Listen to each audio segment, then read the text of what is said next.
without further ado, I would like to introduce Larry Bodine. He is our moderator this afternoon, and he is the past chair of LD18, and I will let him introduce our esteemed panelists. Larry. So what brings me here is I used to be a reporter back in the day on the New York Daily News. Picked up a couple of journalism awards along the way. Did that for about 20 years. And I'm on the board of Democrats in Tucson. I've been there for 5 years. I was the chair of the LEAG Democrats. What brings us here today is journalists. Let me tell you about who's in front of you right now. Forget Dan Shearer, someone I'm sure you all know. He's the editor of the Green Valley News and the Sahuarita Sun, and he's taught journalists at the college level. He oversees 17 editors and 30 newspapers for Wikimedia. He was a reporter at the Arizona Republican 21 years, so he knows what he's talking about. Next to him, we've got Bohdan Zachary. He oversees ACPM's original content production. He's an award-winning executive with a career in journalism. He's got 20 news reporters and producers working for him. One of his claims to fame is he did an expose on Hollywood's meth epidemic. When he was in Milwaukee, he turned the PBS station there into one of the most popular ones on the whole planet. He did a presentation on kids in crisis. You're not alone. And it was simulcast worldwide and picked up by 80 PBS stations. He's got a lot to his crowd. And then, of course, we have Kendal. Kendal is an assistant professor of journalism at the University of Arizona. But before that, she was a news reporter. She started out at the Fronteras desk in Hermosillo, Arizona for KJZZ. Did that in 2018. She was a senior field correspondent. And then she got her master's at the University of Arizona in journalism in 2016. And she's gotten 5 first-place awards for writing from the Arizona Blust Press Club and an Edward R. Murrow Award for reporting on dissonance learning during the pandemic. And last but not least, we have Ingram, who is a Tucson-based photojournalist and investigator for horror. He won the Arizona Press Club's 2024 award for Best News Photography. Before that, he got the first-place award in the Arizona Press Association for investigator with horror. He writes about crime, justice, immigration, just about everything. Oh, and he's fluent in Spanish. I've read some of his stories, and they're just fantastic, and written about the interference with federal government in a local murder case. And also, he has covered everybody's favorite political deadweight, Justine Watson. Tylenol causes autism, and Seattle, Chicago, and New Orleans are all on fire and need federal troops. What can the media do to stand as a bulwark against the ancient art of lying? That's a really good question. In Brightisher, we ask you questions. We go to people, we ask them what's going on. We go to people who are actually involved. I did a lot of reporting, and I'll very quickly, and I apologize today. I'm going to tell stories rather than just talk. So if I just tell a long-winded story, I apologize. In 2023, of course, there was hundreds of people coming across the border. They were all asylum seekers. We saw this start to really rise up. And I went up, got an ISCD, took a radio reporter actually from KJZZ with me, and we went out and we started talking to people. There were about 750 people there, and we had to talk to everyone would talk to me. Why are you here? Where'd you go from? Why did you cross? What was your crossing like? Back and forth, all through. Everyone would talk to me, and I shared notes with people, I took photographs of people, stands, our stands. Fox News comes up, and Alec Bradley, who's one of the main border reporters, goes, and she does actually a live interview. And what's fun about the live interview is she's talking about this dangerous situation she shows the Border Patrol agent who's carrying around a rifle. And if you look closely, you'll see me in the back, wandering around and just stalking people. What we do all the time is we try to go to the place, talk to the people who are involved, and then carry that to you. When people lie to us, we show that they're lying. We show where they're wrong. I let the truth sandwich. They say a thing that's wrong, it immediately follows with an actual correction of how things work, how things are done, or a quote or a data. Then we'll show them. We do not let people lie to us. We don't let them lie to our readers.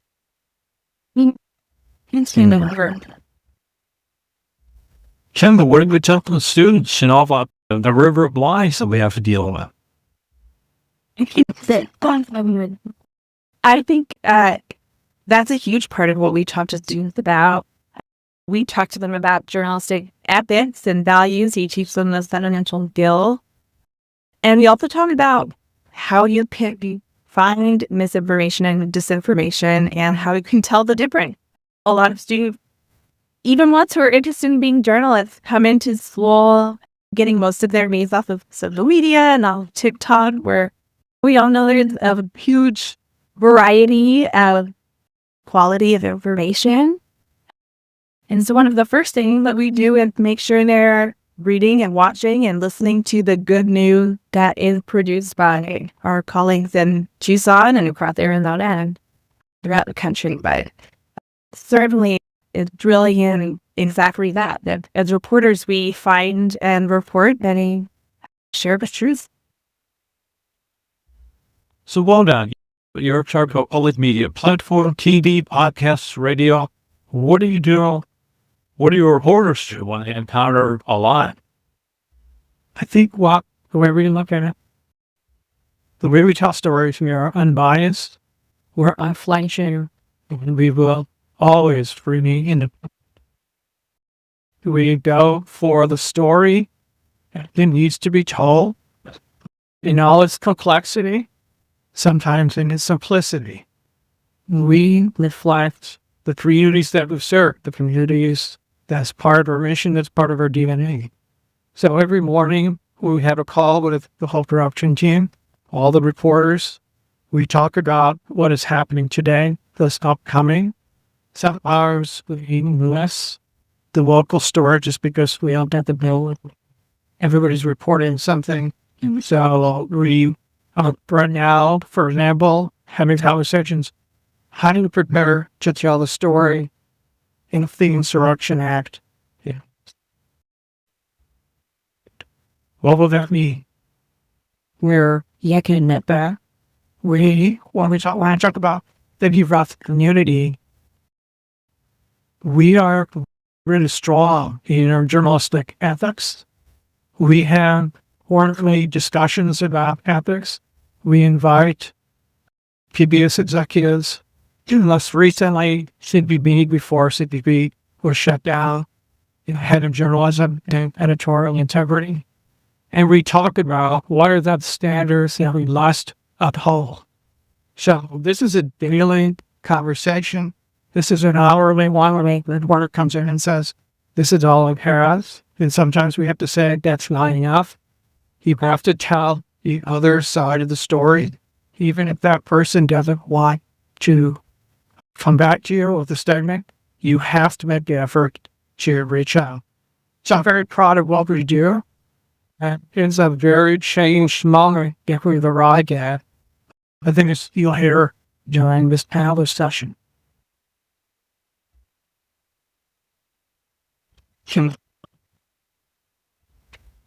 The thing for us telling the truth, being objective, laying it in the middle is not a problem. The problem comes after it is published.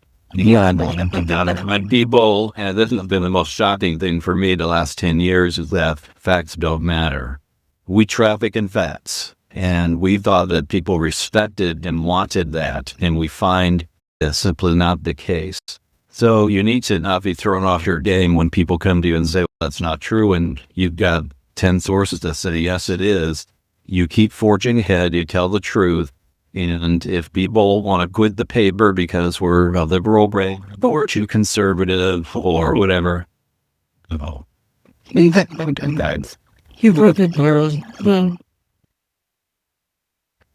So I remember when I first came to Tucson about 20 years ago, there were two newspapers. Now there's only one.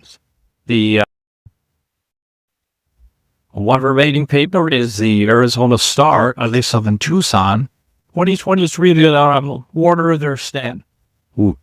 And then I think they're down to about 21 quarters now. And 15 years ago, they had 120 years ago.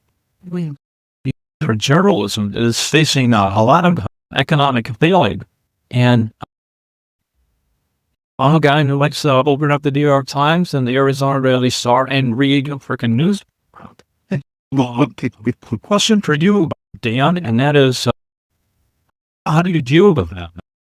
According to the statistics, only 7% of people read a print newspaper anymore. That's true on the print side, but the digital numbers, of course, are going up. And so when you lose someone on print, often they will think of digital. The problem is we can't make nearly as much money online with an advertisement as we can in print. It's about 10 times more in print. And though we have 30 titles in our company, I'm the editorial director for WIC Communications, and we had Black staff, we bought them a couple of years ago, and they had by far more digital readers than print, but they were the only people in our company at that point. Since then, we've had 2 more make that switch, and we know which direction it's going. That's fine. So we're glad for that direction, but the financial strain is always going to be there. We've made some tough decisions just this year. A publisher over 1 paper, now maybe over 2, that type of a thing. But I will tell you that in all the changes we have made this year, we have a new CEO, and I like him. We have not cut from newsrooms. And because we understand that's why people are coming to the paper. And so we have to remain strong. But we have gone to 1 print edition a week, not here, but in other markets, or just had to make other changes like that, fewer pages or whatever.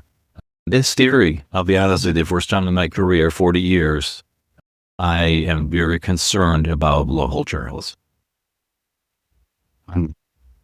You want to figure it out politically? So, I work for an online nonprofit. The Tucson Sentinel actually came out of the loss of the Tucson Citizen. One of the editors, Dylan Smith, essentially was one of the pieces of digital editor of the Tucson Citizen. And when closed, he went home, had Drake, and bought the dummy for Tucson Sentinel. We've been built through the idea that we're a nonprofit online, which means, now on one hand, it means that we don't get the advertising revenue that the newspapers get. On the other hand, almost all the money that comes to us gets immediately pushed back at reporters. We're very lean, we're very tight. We basically spend our revenue on a little bit for the website work, and then it's on reporters, whether that's health insurance and a 401k, maybe that's like their side things, but everything else is making sure that we have people who can go out and do story. We joke that like we spend a massive amount of gas and top roast for meeting more to the border for us to do good work. And so we've truly tried to develop that model. And the nonprofit sector is really growing, especially the online sector has been growing, even as the print distribution is going away, unfortunately. And so we actually seen the independent news network has actually seen that there's been a revenue growth for the nonprofit space, especially for the nonprofit online papers, because we can really go to our readers and say, if you give us money, we're going to use it for remorse. And it's easier to make that argument, and you can see more of a direct relationship there. If you're a local newspaper or a local nonprofit, local money stays in the economy here, and it gets used for during the war. It is hard to have students who ask, well, what are going to be my job prep in the field? And especially really excited young reporters who are talented and smart and ambitious, because it is hard. I think we have to be honest with them. The industry is changing, but to what Paul said, this is happening around the country. But in Tucson, we have an incredibly strong and flourishing entrepreneurial group of reporters who are starting new outlets, who are finding new ways to tell story. And what I tell them is that journalism is as important now as it has ever been, and not more important, and that there are ways to do it, and there are places to finding jobs. They have to be flexible. They have to be versatile. We want everyone to come out of school with a variety of skills, knowing how to write well, knowing how to make video, audio, photography. You have to know how to do it all. And I think that other people on the stage know that well. You have to be able to be flexible and to go where you can find a job, but they're absolutely our job, and journalism remains essential. And the most we care about journalism are finding a way to do it. And the marketing, I'm honest with them, they're not going to get out of school and make a ton of money, but they can find things to do better. As everybody knows, the Corporation for Public Broadcasting had their budget zeroed out. Tell me how that's affecting you and how you respond to something. Where Congress defunded the CBB. And October 1, 80% of CBB shut down, said goodbye. There's a skeletal crew working till the end of the year to finish up contracts and grants that were in place. There's a big chance of loss with the CBB. I was explaining to Dan earlier that CBB is sometimes seen as this nefarious event.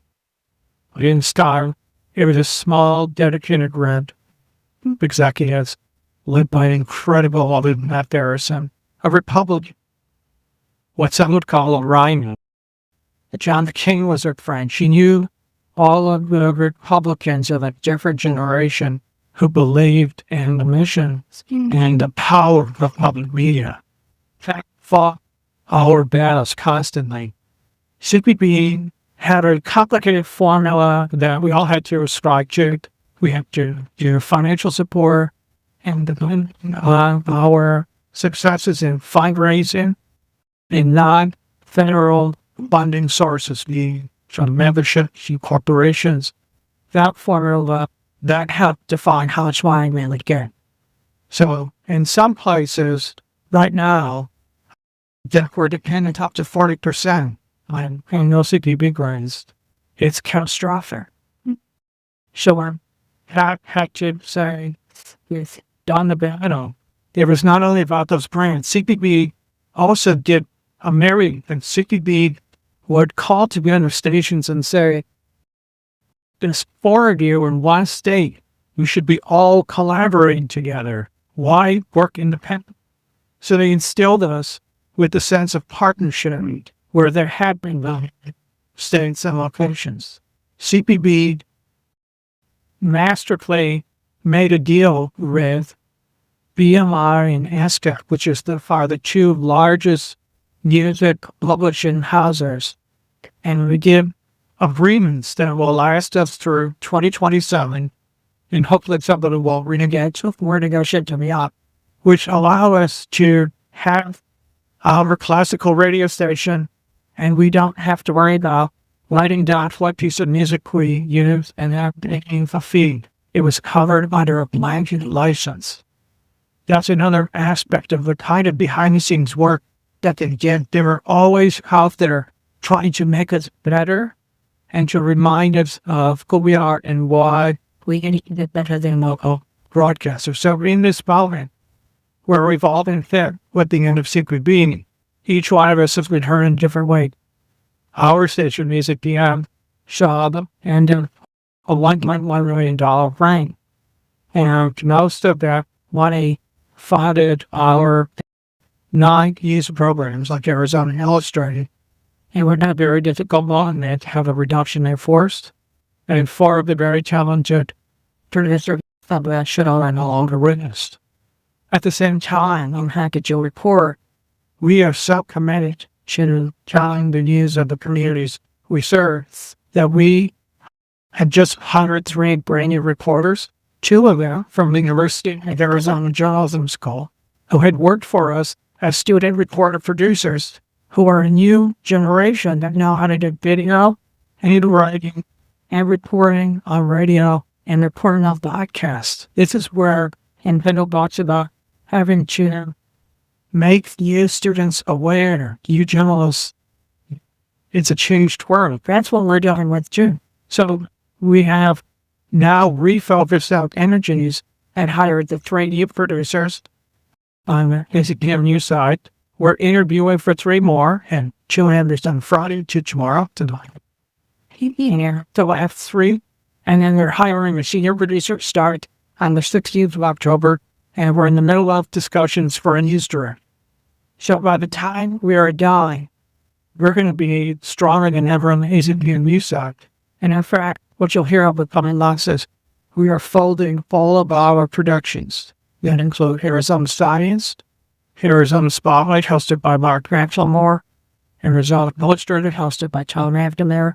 They're all going to be another banner of AZPM news. That is our commitment to telling the stories of the communities that we served. So I am both mortified of what's happened.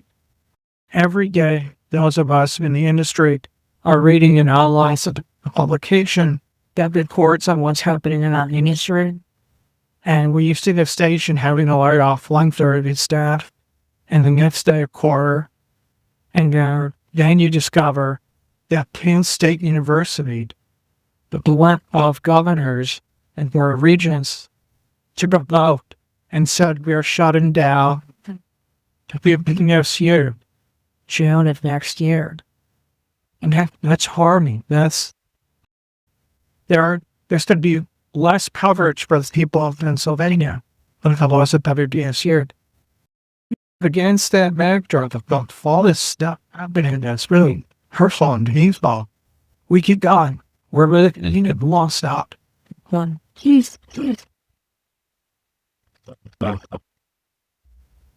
Larry, can I follow up with, I want Kendal to tell me I'm wrong. I'm at the university and the community college campus a few times a year. And what I'm seeing is that we're turning out content producers, but not journalists, and they're very different. So we're also turning out people who know how to use gadgets, social media, AI, video, which is very important, but they don't know how to tell a story. They don't know how to fact check. They don't dig. They don't whatever. So I'm wondering, a lot of journalism departments across the country are really trying to figure out this new changing media landscape. And should we even call ourselves a journalism department anymore? I know that you have a new leader of the journalism school. What is going on there? Good question. Yeah, I think it's absolutely true that there are plenty of our students who decide not to go into journalism and go into other kinds of content creation, or marketing and PR. But we definitely have many who are very committed to journalism and do learn those skills. Our school, we have a new leader, we have a new director. I'm here, of course, being in my personal capacity, not as a representative of the school.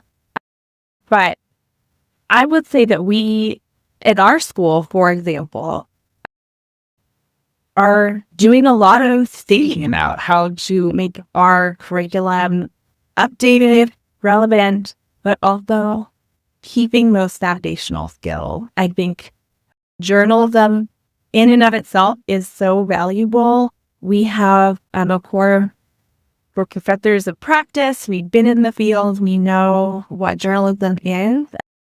And we're definitely fighting to keep that, because it's true. There is a lot of pressure. There's money, there's jobs in the broader world of content creation, but not all of it is journalists. And we hope to prepare students for jobs and wherever they end up going. That's certainly what we want to make sure, that they have those foundational skills, because they don't know how to provide the truth, as we've been talking about, then they won't make good journalists. So yeah, it's definitely a challenge, but I can promise we're working on it.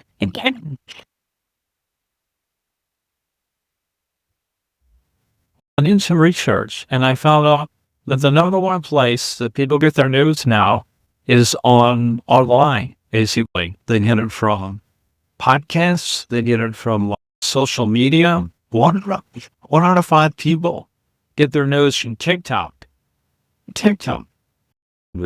And a ranked list, here are the number one online news sources on social media: Facebook, YouTube, Instagram, and TikTok. Well, let me put it to each of you. Start with you. How has the rise of social media and digital platforms changed the landscape for free speech? I think the hardest part is that because these are things that are controlled by corporations, you have to be really thoughtful about what that means. You really should have your own website. You should have your own place that you're recording from, your recording list. All the social media sites, and I think there's dozens of them at this point. You can really decide, in part, I think you need to decide where your audience lives and then really push that. And sometimes this has changed. I've been working for the Tucson Sentinel since 2014, and he was mad. First was Facebook. Facebook was like, you put something on Facebook, you would see the response. And then it was Twitter, and you put something on Twitter, and then it was response. And now it's shifted toward Instagram, but also weirdly Facebook is bound. I think what we need to do as reporters is we need to treat each of these as like a distribution channel, but not the place where this is a way of getting our stories out there. One of the things I think we probably all need to think about is how do we make sort of stories work with things like TikTok, work with things like Instagram. But I think we need to be careful. There was I don't remember the exact phrase right now, but Facebook was like, if you guys make videos, you'll do ripped. And lots of places really built a kind of the structure to produce videos. And then Facebook was like, we changed our mind. They pulled the rug out from newscasts. So there were the one organization was called Mike.com. And those guys existed entirely to provide videos to Facebook. When Facebook changed, they were doomed. We, of course, we continue to exist. We have been existing for 16 years regardless because we have our own website. We have our own distribution channels. And I think one thing that the journalists are coming out through social media, I think they're all a little bit in trouble because if your entire career exists on TikTok, at some point, you're going to get a ruffle and you have to be ready for that. On the other hand, I think we need to go toward our audience. Well, we need to show how that they can do journalism, then we can show them what journalism looks like. I think there's the line, medium is the message, but I think the message can be in the medium. You can actually use the medium to tell people about what the truth is in the situation and be agnostic about which of these things you're going to use because they're all going to change. Instagram used to be just for photos. It was a photo portfolio site, and now it's a website that serves instant, like quick videos and recipes. I don't know what I mean. And I use my kid, he's 15, he's really good at it. How do you use Instagram? He's like, oh, damn, I'll tap. And I really like one thing I really like is seeing people who are coming out of the J schools because they have facility for using these things. They're just better at it. Like, they know how to use Instagram stories. This sounds I feel like I'm like a million years old on doing this, but I don't Instagram. I was like, I understand Instagram. And you use Instagram stories, and I go, no. You can actually put a list. You can actually fill a link in the story with the photograph. Wait, how do you do that? I don't know how to do that. I actually need one of our interns show me how to do it. But we need to be flexible. You need to be flexible about where our audience is, where they live. But we still have to do good journalism and not just be TikTok responsive. We need to use these things. We need to use them as tools. Kendal, are you telling your students to write for Facebook and YouTube and Instagram and TikTok? So Matt's wanted to write for that, but similar to what Paul is saying is doing good journalism, but then in a lot of cases, learning from them how we can reach audience with that journalism. I think, I say this foundational skill, we principles and ethics of journalism, those are the core, and I think they have to be the core. And one of the reasons is that people say they get their news on Facebook and TikTok.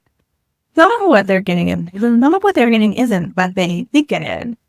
And it's true. It's really important that we are there. And I think young people and the students in journalism school right now are helping newsrooms get there. Some of the most accessible outlets on these social media sites are turning to young people to do that. I'll just call out ABPM, one of their wonderful reporters, Hannah Creed, have made some great Instagram posts and online content that I think reaches a different audience that is really engaging. It doesn't replace actually going to the site reading the story, but it might reach a different audience. I think one part, and what I think we struggle with in the news industry, in how do we make sure people understand when you're getting information on Instagram from Tucson Sentinel or Green Valley News or wherever else that's trustworthy and you know that news versus something else you encounter that might be misinformation, disinformation. I think there's a lot of public education, and that's one of the things we want to do in journalism schools to help our students, the difference between those things. They want to be the reporters, and sometimes we have to start with the basics of knowing what is actually news when you get to these sites. And I think as a community, we've been dealing with that now for many years, and it's still something we haven't found a complete answer to. And having trust with your community is one way that they look to our news outlets. They see something out there that they're not sure that's right or not, and they can kind of sectional or easy can and see, okay, it's being reported there. But yeah, I think finding those audiences and making sure that they're trusted. And then leveraging the incredible skills of young people who actually know what it's appealing to their ears. Bohdan, how can you tell if you're reading Facebook or TikTok what's real and what's just made up? And what are you going to do in response? Are you going to start a TikTok channel? I'll share two examples.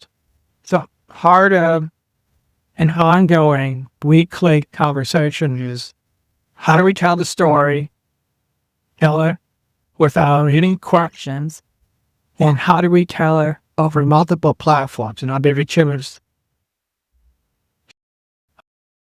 We have an upcoming documentary of 4 parts that will air in November on Arizona Illustrated and Moderator show, produced in collaboration and partnership with AZ Webinar. And it's a really tough look at what means to a large part of our population that lives in manufactured house of a different era in order walked without concern for isolation, for efficiency, and now people are finding they have health issues.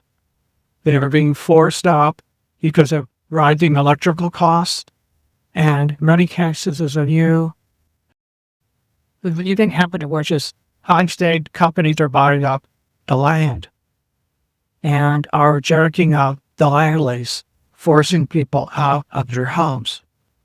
So this will be 4 parts produced by John DeSona from Arizona Illustrated. We then sit there and talk about what else are we going to do with that. Mark McLemore on Arizona Spotlight is going to speak with the 2 producers of that series, the 2 reporters, to do a reporter's feedback, to see where the story has gone since it aired, along with the response we got to it. We will tell it on KJZZ News Daily. We will have a shorter version online, on social media, Instagram and Facebook, where we do really well. And the documentaries, the 4 parts will be assembled and we put it on our YouTube channel, which has a lot of strength and a lot of participants. We'll also very likely do a podcast. So I'll stop there and give you another example of what we do. And I'll tell you all Ingram story. That's because we were talking about it. Last fall, we launched an end-of-the-week program called The Press Room. It's moderated by Steve Goldstein. Okay. Earlier this year, we were one of select for distinction selected by the Poynter Institute of Journalism, and thanks to a CPB grant, Wildlife CPB, we were able to do 10 months of an in-depth look at the press room and how do we make it more contemporary in the sense of how do we play it out over multiple media platforms. So today, Dan has been a guest on the show. Paul has been a guest on the show. This is how we do it. We take it on Thursday afternoon. Steve drives down to Phoenix. He assembles the 4 journalists, works on the topics, and we tape it in the afternoon at 2 o'clock. Overnight, AC Sweetbird, who's a web developer, turns it into a podcast. So if you subscribe to the AZPR podcast, you will have it automatically available whether you drive to work, or you're renting breakfast and you want to listen to it, or in cleaning house and you want to listen to it. At 8:30 a.m., here's on our NPR station as a half-hour radio clone. Then it gets simulcast at 8:30 p.m. on a Friday night on our NPR station and on PBS 6. So we have made it available everywhere, including YouTube, where we have people who do not live in the area and commenting on the stories we tell. That we were able to tell the story of Project Blue, the data center proposed for Tucson. And we continue to do that story. And we get people from all over saying, it's happening here in Nashville, happening here in Shearer. It's testament to the power of what we do. A little different kind of power of what we do is I said to Paul earlier before the start. So are you hearing from people because you're afraid to guest on their show? And yes. We're talking about this before. My favorite so far. I went to a journalism conference in Madison, Wisconsin, and over the summer in June. And I'm getting to the airport. We're flying out, getting on the airplane, heading to Tucson. And this woman comes up. We have a stare each does. The site, I know you. And, okay. And it's, I'm out of the community a lot. So I'm like, okay, why do you know me? And she goes, no, I've seen you on TV. You're on the presser. I'm like, oh, yeah. And of course, one of the other journalists that we were with who was whining to work. She goes, oh, you're famous. Yeah. It's very clear that this kind of multi-year tradition, my neighbors, I see them every day. They're out with their kids riding bicycles. And they will go, hey, I heard you on the radio this morning. They go, oh, I'm sorry. I do think that we have to, and I was speaking earlier, I think we have to go to where our audiences are, and I think they've done a good job in laying out and using the press room, using the show, which is a few of us talking around a table about the events of the week and talking about stories we've written and things we worked on and what our thoughts are of these things, and then carrying that forward to an audience. And clearly it's working because a woman in Madison, Wisconsin is like, So, Dan, they probably know you in Madison, Wisconsin. So, what are you going to make of this? So, people doing news on Facebook, they're going to start following the Green Guy News. We also know on Facebook. We are, if you live in Green Valley, there's a 50% chance you have self-published a book. And the time that there's a 1% chance you made money on it. It's like that. You have the 100% chance that the first thing you're going to tell me is that writing the book was easy. Getting it out there, marketing it is the tough part. And so that's where we are. We are writing our stories and then it's putting it on all these platforms. So if everyone mentioned today, except Blue Sky, we're on that also. We have a presence. And so you take the story and just are slicing and dicing it. We are getting on Instagram 10 to 15 times the views that we get on YouTube or off of Facebook. And so these are important. But again, I go back to the fact that, okay, so these kids, as we keep calling them, can get the word out to lots of different platforms. But is that word really worth listening to or watching? We need to train good journalists. And I think we're overlooking. Wow. So let me go to some audience questions. One is, Ward said we have gone shut down here, and federal troops are being sent to all my favorite cities. I used to live in Chicago. And with the compliant Congress on Trump's side, what can be done to stop this man? I ask this as a general and you voter, and if all conservatives all folks we knew about Trump. Well, I have a really easy answer. No. Oh, In a way, I feel like in some ways we're the wrong people tasked. We're journalists. And I the Morning Baron quote with Washington Post. He said, look, work, not war. I think he was right. I think what our job is to carry forward what's actually happening. So the journalists who are in Chicago are doing a fantastic job, because what they're doing is they're filming, they're filming or they're photographing, they're at the scene, they're watching what agents do, they're watching how they behave, they're asking the questions, they're getting arrested. The Chicago journalists are suing the federal government over how to be treated. Good. We need to be there, and we need to show, but we need to show people without bias, through objectivity, with serious, thoughtful, insane reporting what's going on. Is Chicago in its own in a violence? No. Is Portland? No. Those places are not what the administration's character is. But our job is not to stop Trump but is to show what they're doing, how they're acting, and how they're pursuing their goals. And they're doing it with sincereness. Now, about Congress, look, I listened to Mark Kelly talk, and then I had another reporter record with testimony talks then, and I put those both in the story. One of the things that the gentleman who was Ingram, who's the House Whip, he said something about how Democrats are doing this because they're trying to get healthcare to illegal lines. No, I said, that is not true. I wrote in the story that he's not true, and I told you why, and I did force 2 or 3 sources why that was true, and I looked it up. Like, he said that, and I knew it wasn't true, but I went and did my due diligence. Thought about it. I went to multiple sources. I ran it proof. I actually read the Center for Immigration Studies, who they read me anti-immigration group, and they said that's true.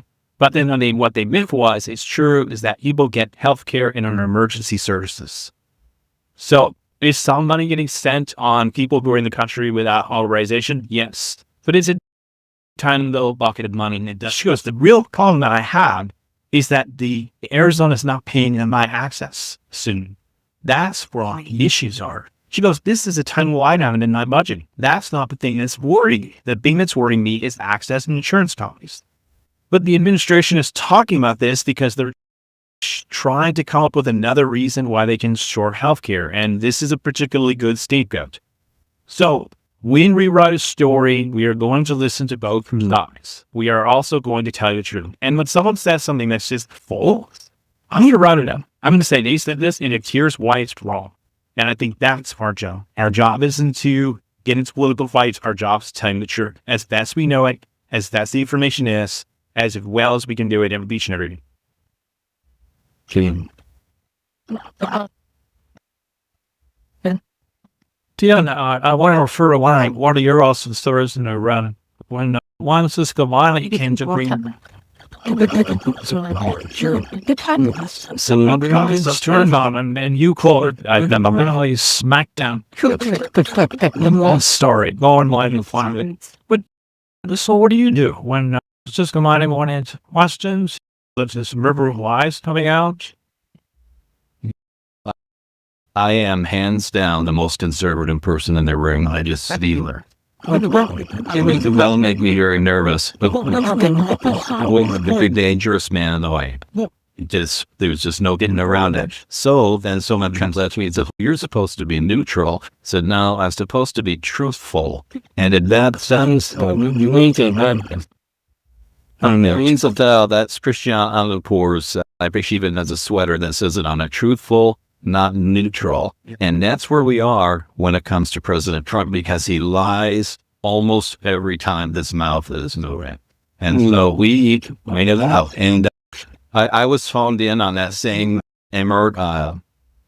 press conference with Ciscomani also, and he lied about that. And then he also, as we pointed out in our story, lied about a quote from Maxine Waters.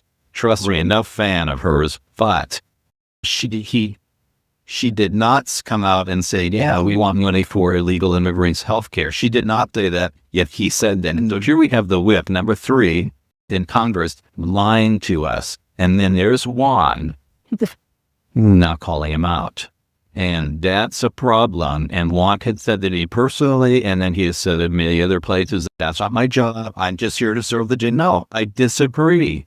Your job is to call out lies, but particularly for people from your own party.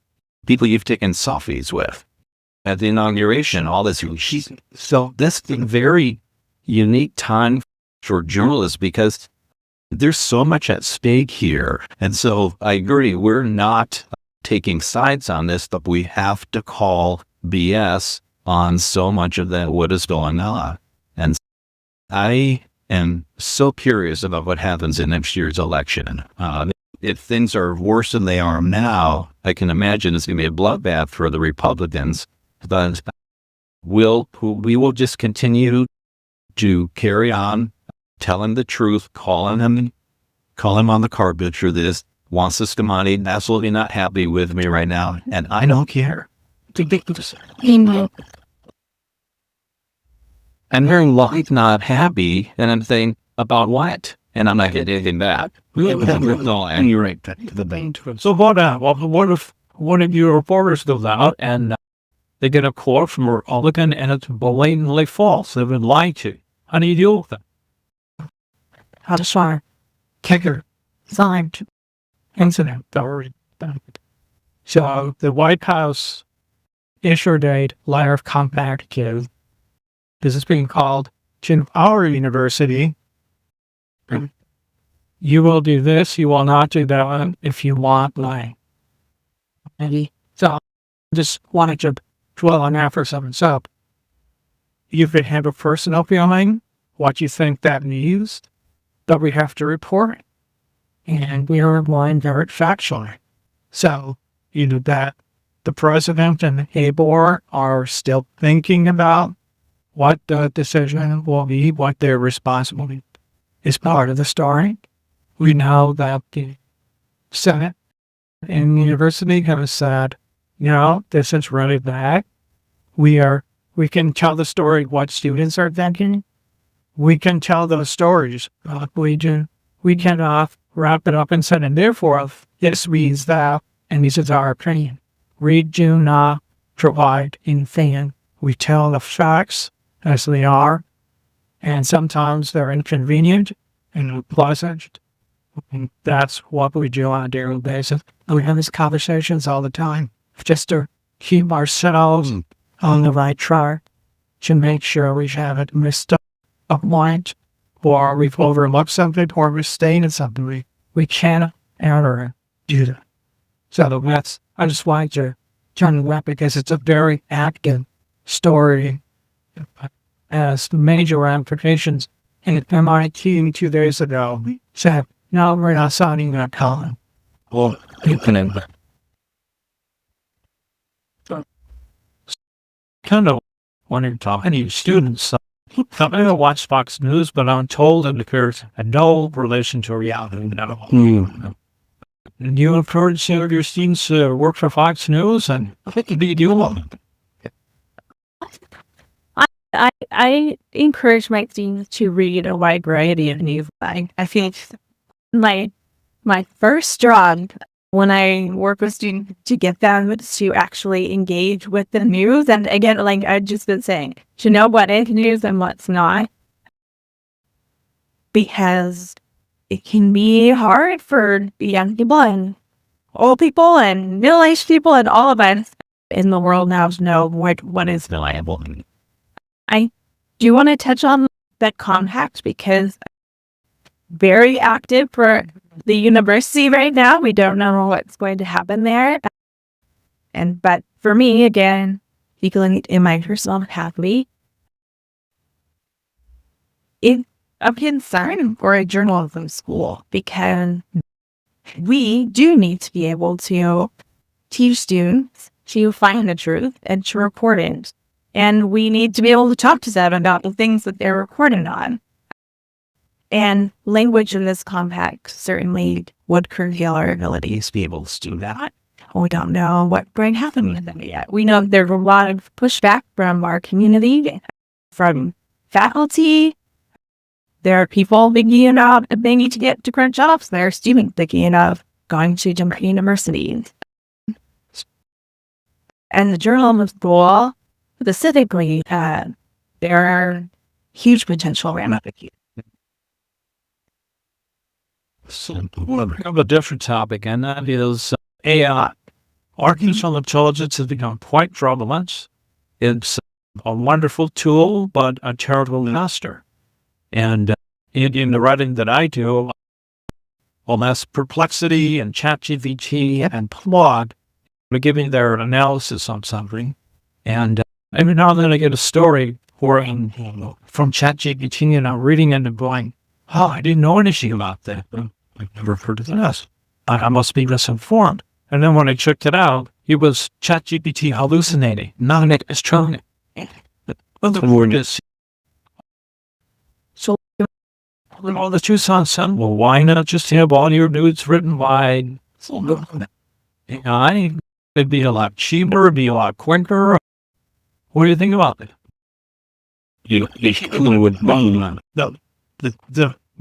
Very quickly, the first thing I'll say about AI is there's no such thing.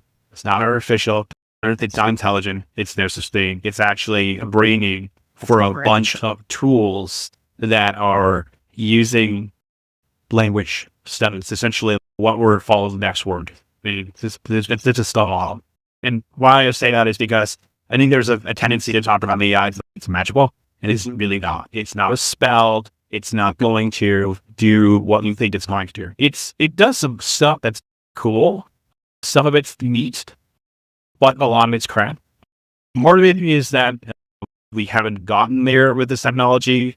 It's still really in its infancy, but I also think that some of the ways that it's built is inherently flawed. The reason that it hallucinates is because of the way it's built. I don't think it's ever been enough to list, and that's a huge problem for journalists. So we don't use this. We use one piece of software for transcription because it's pretty good at screen transcription. It's pretty good at listening, but it makes hilarious mistakes. It's right. Okay, so even like one system Wani's ever mispronounces system Wani's name. So it was Cisco made. It's close enough. I know what it's saying, but if you took that text and dropped in his story, you'd be getting flagged, and you should be flagged. I think what our readers expect of us is that we're going to go out and do stuff. We're going to go out and talk to people. We're not going to sit on our desk and generate ChatGPT text, because do you really want a text that's generated by ChatGPT, or do you want me to go drive somewhere and go talk to someone? I'd prefer to go drive to somewhere and go talk to somebody. That's literally why I'm in journalism. If you made me sit at a desk, I would go nuts and I would quit. I really like going out and doing things, and AI can't do that. If you build a drone that can carry a recorder and a camera and go fly out and do it by itself, then I guess I'm blocked. Well, until we have it, I don't think we have a bump. But I do think that we have to be really thoughtful about what these tools mean, because we have to understand how they're built and how they're being marketed. And right now, they're being marketed as the solution for a whole lot of things that people do for money. And I'm really questioning this idea of, if we get rid of all the people, these will be glorious. How? You want to get rid of the people in journalism, then you're killing journalism itself. You need to have the people. You need to have the people go do the thing. And I don't think there's a lot of value in that. I had a full-blown argument with an engineer the other day. Not an argument, but we had a discussion. He was like, I really love it. I think it's great. I think it's great for coding. And I was like, you're out of your mind. Because I can't trust it to do a 400-word story without it hallucinating quotes or making stuff up or just getting it so hilariously wrong and not very drunk. So I don't think that it's yet the tool. But I also think that journalism should be what tools can we use? What tools are effective? Can we use it for building code databases so that can query cache question? Actually, it's really good at that kind of stuff. So we have to be thoughtful. But right now, the Tucson Sentinel does not use any AI, and we probably won't, because we just simply can't trust it. Also, honestly, putting it into your workflow, it's easier for me to write a story at this point because I've been doing it for 15 years. I can just get on the keyboard and bang it out. Then it is for me to feed this thing to ChatGPT, have it give me a thing, and then read through and fix the thing. That usually takes longer. That's my computers promise a bit enough test. They don't need to fix two of us. So I think right now it's not a very good tool, but I really want people to think about it. When I joke that it's the stochastic parrot, which just simply means that it's just parroting that word that's hurt me for. And I think we need to be really thoughtful about how it's morbid, about what it needs, and also that's a collection of tools that are all being bundled together because that's easy to do.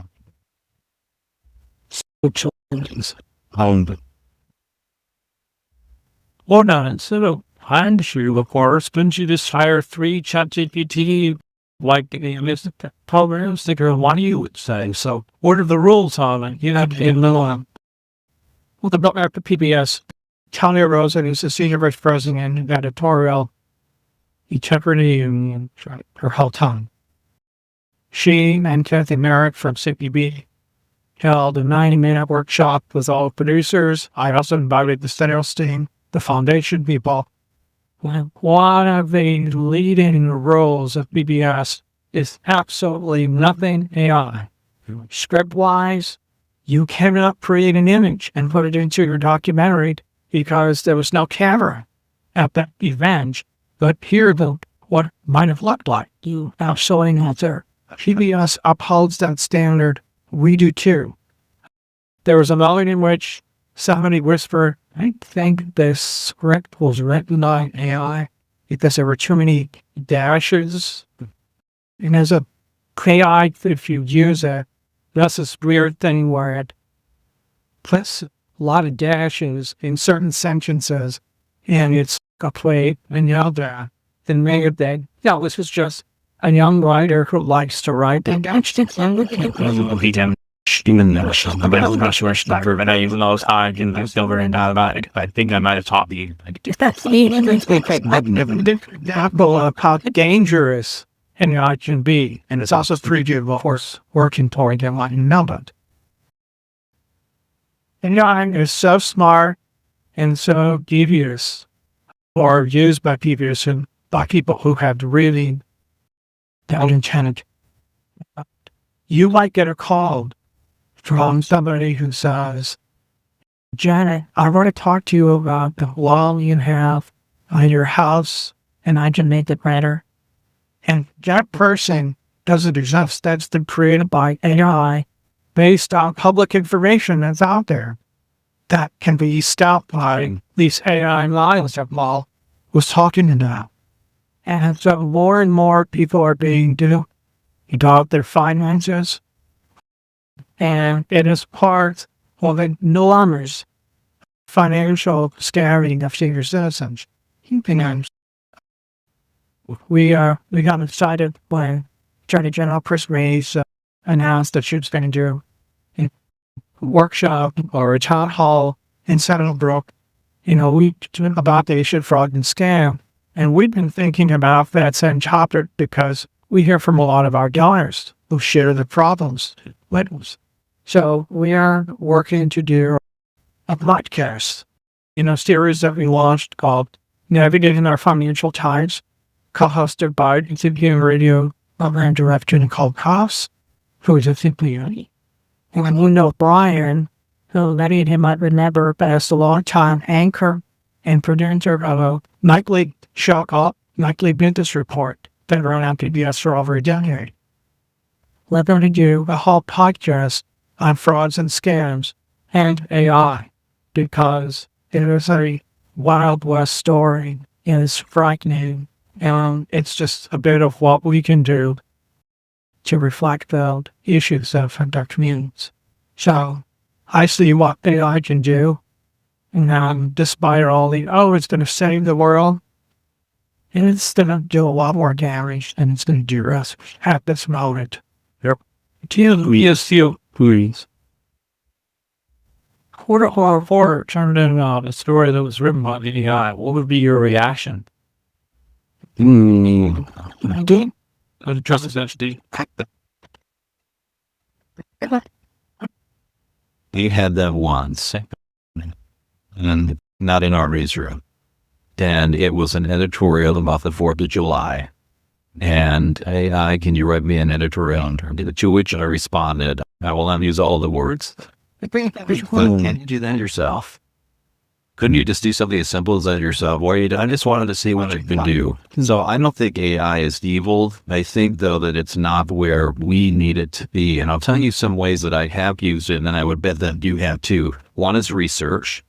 Journalists are supposed to know a little bit about lots of topics. So when I'm meeting a nuclear scientist, guess what? I'm going to need a little help on some of the questions. AI, gives you a little bit of insight that I wouldn't trust a lot of what it says. It's really just bad information, but not totally.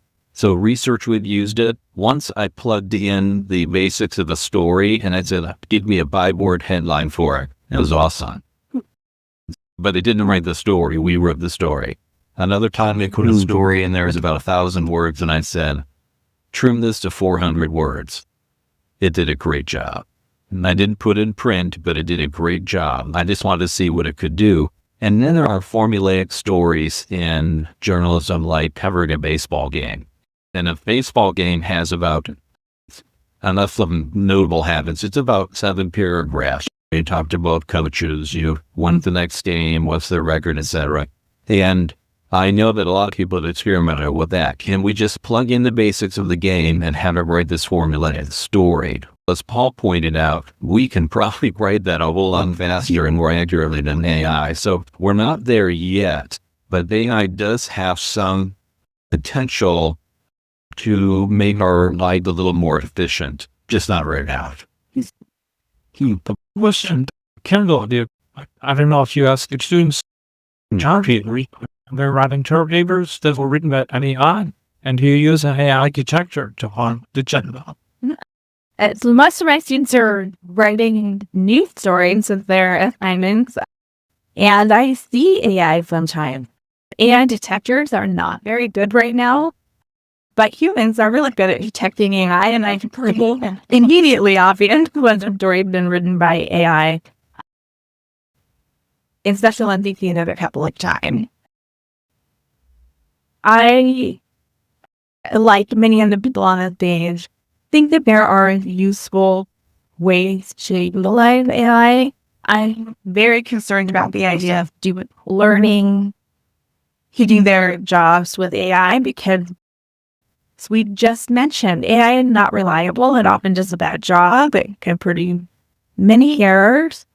And I think students, certainly in journalism, and stick to that, they need to know how to do the work on their own before ever introducing the idea of using an AI for formulaic storing, for writing their headline. Different newsrooms are using an AI very differently. But certainly you need to know how to do the work yourself before relying on AI to help you with it. Question from the audience. How dangerous are lawsuits against the press? Our president has filed a suit against the Wall Street Journal, saying, well, I didn't put in that little drawing. And then it turned out he did. And there's also sued the New York Times for billions of dollars. How much of the threat is that? It's a huge threat. And let me tell you, right now, I handle all of the talking to the lawyers when we're being sued for all of our papers. Like currently, we're involved in a lawsuit in Sierra Vista and one of our newspaper in Wasilla, Alaska. And I will tell you that both of those suits, without a doubt, are going to be dismissed. But the one in Sierra Vista, we are already in for over $30,000.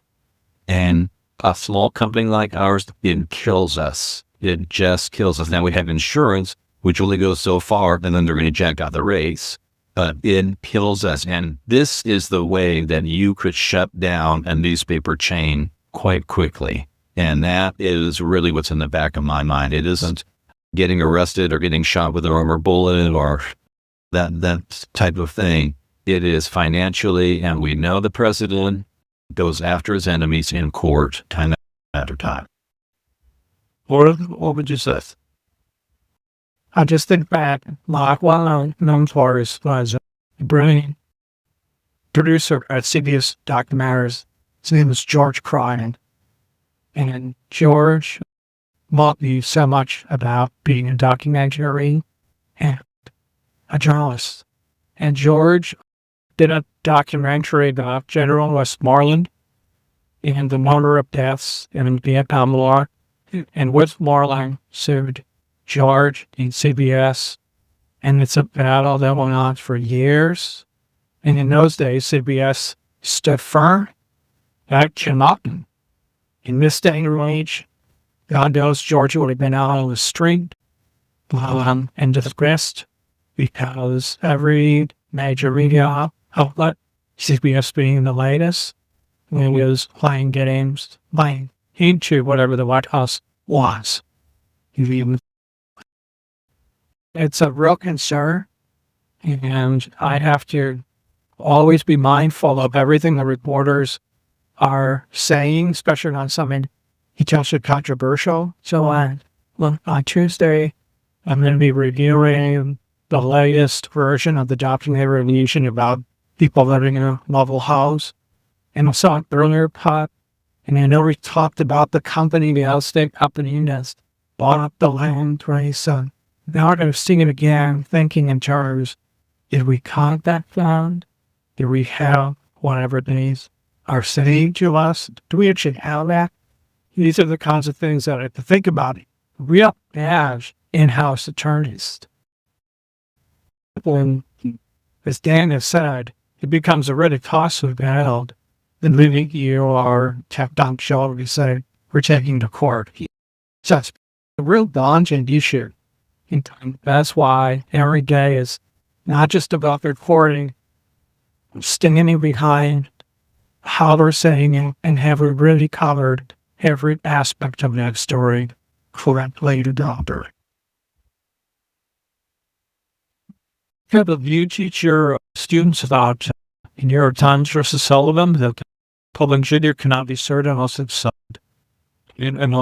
intentional, and I were to complete disregard for that? What do you tell them? No, absolutely.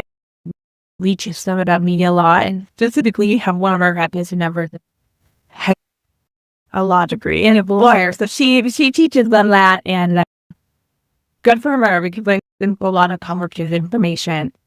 And we teach them, again, those foundations to report well, to be able to back up their claim. But yeah. And grand what then said here, certainly those two of what's it their thing to her. Paul, have you been sued? And what if somebody sued you? I don't know anything, so that's just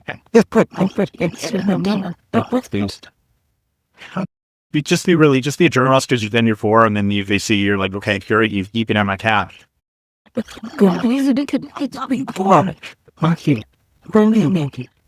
us, we're in a safe situation. We haven't been sued. We've been lucky in this regard.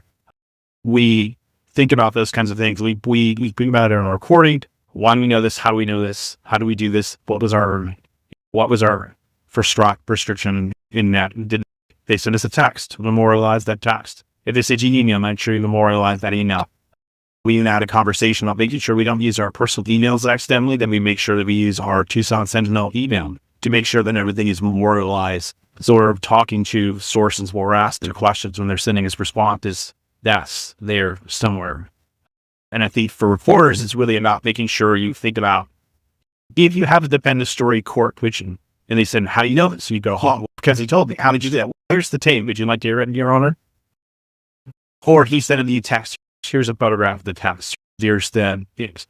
I think we have to really think about those things. But we also have to understand is that we're going to get sued by somebody who's mad or wrong reporting, and they don't like it, and they're going to drive us into court because they know that it's going to cost us money. And that's the entire reason the Trump administration, that Trump keeps suing, it's really to cost people money. And I think that Congress is made a mistake in a lot of ways of not pushing through forward anti-SLAPP laws, making sure that if you sue a reporter and these two reporters shows, no, it was true, here's the proof, that if you're the one who launched the suit, you pay everyone the court. The Congress has failed in this regard, and it's one of the things that Congress needs to better about. There's several pieces of legislation that Congress could do to make journalism better, and they have punted or have not put it through. There was a bill, I'm forgetting the exact setup with it, but essentially that we would get a tax benefit by hiring reporters. And this would be something that would affect, that would help all of the local news agencies, even the conservative ones, even the liberal ones, and it wouldn't tax them. That had that got through, we would have fallen on the horse. And the Senate and the Congress couldn't get it through. And because, even though people go, the First Amendment is important, when they come down to it, Congress hasn't done us a lot of good in this way. And some of them have tried. There are good congressmen and senators who've tried, but there's a lot of sort of authorities. I really think people should ask for anti-SLAPP laws. they want a federal law that really says, yes, you could sue, but if I could show that this was the truth, you're done. And we need to do that. And I think we need to do a better job. I also think that when the outlets, when you get sued, you need to tell people that we're being sued over this. And sometimes there's strictures in doing that, but talk about it. We're being sued over this. Here's the story that we wrote. Here's what the lawsuit is. Here's how I do it. And also sometimes just share it with them, the reporters. I mean, do you need to tell it who's bigger and better, has more lawyers and guns, so to speak? You know what? Maybe you need to give them the story. To do that, we can't let things get uncovered because we're scared of being sued. We have to move forward. We have to be brave. And that's going to be really tough. The financial problem is huge. And I think that's enough. We'll watch why these lawsuits are so effective. Because they do cap people, because people are sometimes being not worried about doing a story against the big company because that's the company that does everyone. So we have to think about those things and we have to pursue that. But we still have to pursue the truth. And we really keep in mind, people who sue reporters all the time, they're doing stuff for a reason. They're doing so because they think journalism actually matters, which I think is the funniest part about this. Actually, Freddy dies, which is why I'm going to come up with a way to and that's telling that also, I think, telling that story really matters, because if someone's willing to put forward a lawsuit about it, maybe that's because the story not only is true, but is a story that scares them.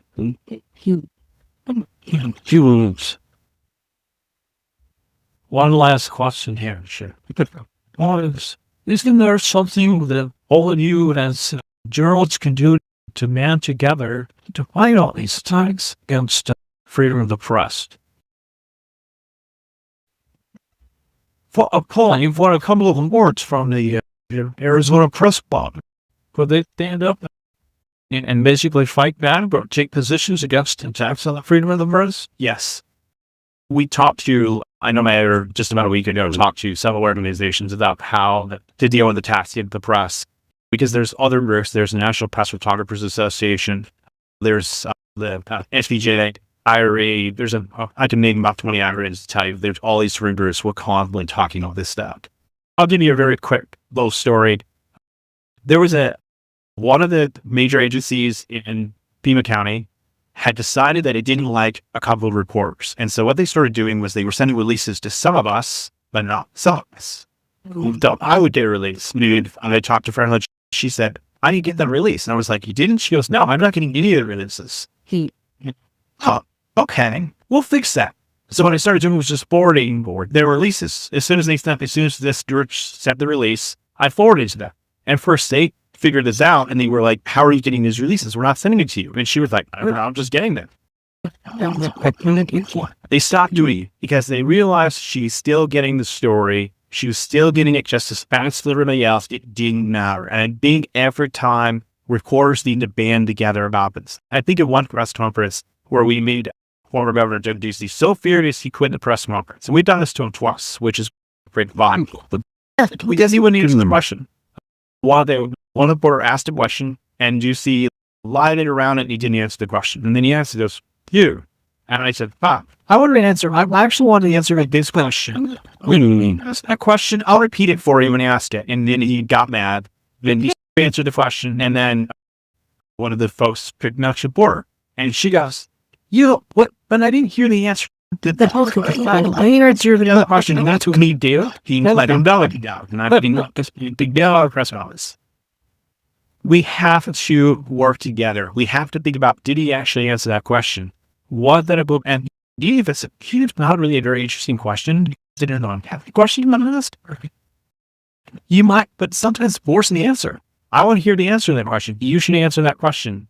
That's something that we need to do. And yes, so in short, we're working together. We're talking more. I actually feel like we're doing a better job in talking amongst each other about how things are going. I'm talking to all the border reporters and immigration reporters about how things are going, what they're running into, how can they help, what resources they have, and we keep doing that. And I think we need to push that. We need to act as a group. We can do our own independent reporting. We can try to beat each other off the line every time that we can. But we also need to work together. So especially when these guys try to punish one of us for reporting a story they don't like, they're going to have to punish themselves.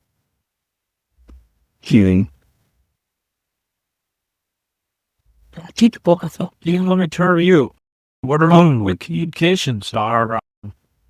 Is it making any sort of effort to fight that, or we fight a lot of battles on the very local level because that's what we do. And I get involved in a lot of those. And sometimes it's a phone call.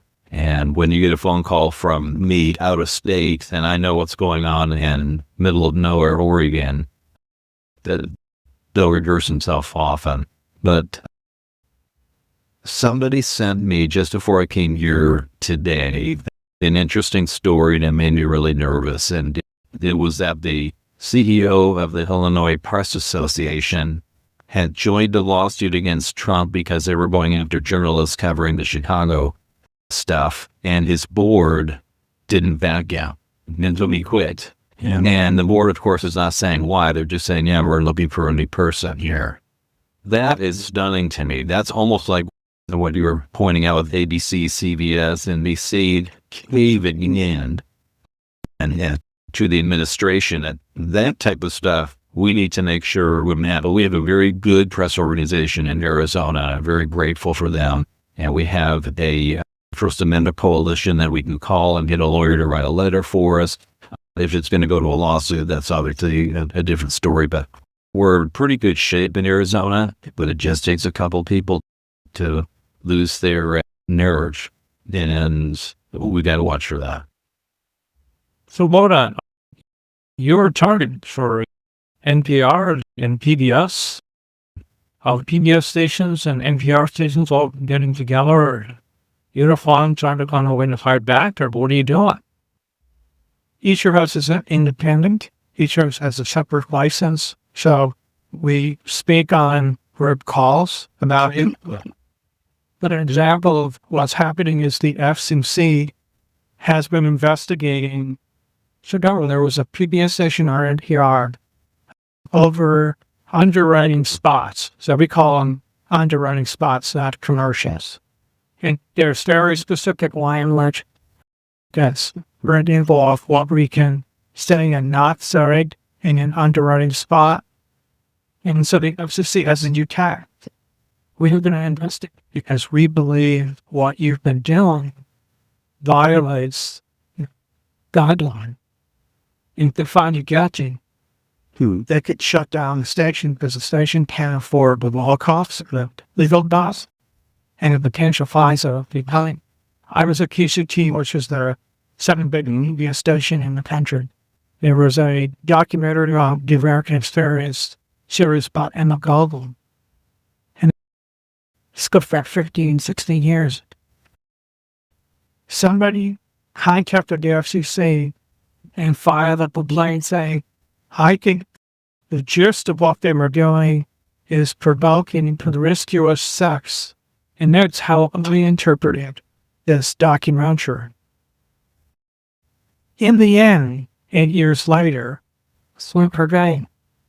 Every year when your license is due for renewal, we were stopped and we had to go back into hearings with Harvard Date attorneys who specialized in fighting and dealing with the FCC.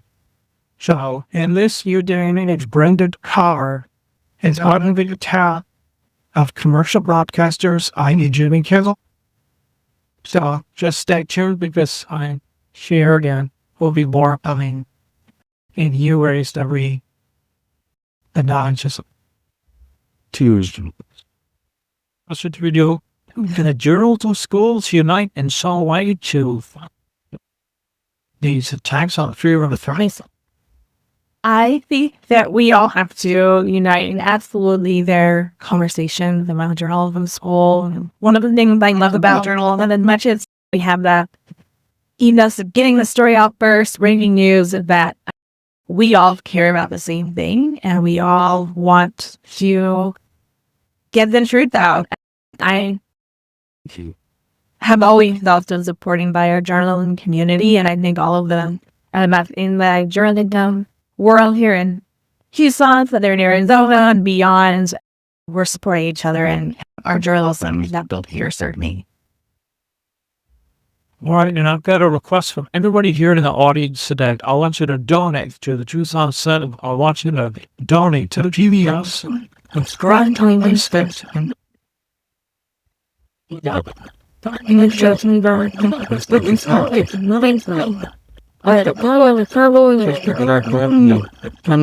It's very hard for lives.